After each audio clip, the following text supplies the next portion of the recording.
بسم اللہ الرحمن الرحیم.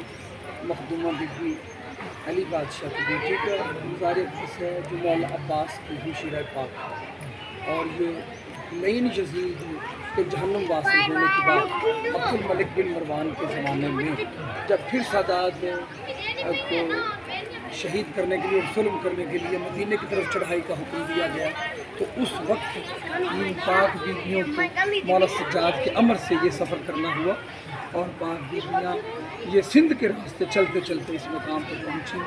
یہ بڑی مظلومہ بیوی ہے جو 6 بیٹے دین پہ قربان کر کے 18 بھائیوں کی بہن سب کچھ لٹا کے علی کی بیٹی پاکستان کی عاقبت کا سامان بن کے اس دیش میں ہے. اور اس بیوی کے موت یہ ہیں کہ یہاں اندھوں کو بینائی ملتی ہے، یہاں بیماروں کو شفا ملتی ہے. ہم نے بہت سے لوگ دیکھے ہیں یہاں گونگوں کو زبان ملتی ہے، اور اس میں کوئی شک والی بات نہیں کہ یہ علی کی بیٹی ہے. یہ نور مصطفیٰ کا جز ہے، لہو ہے علی. ٹھیک ہے.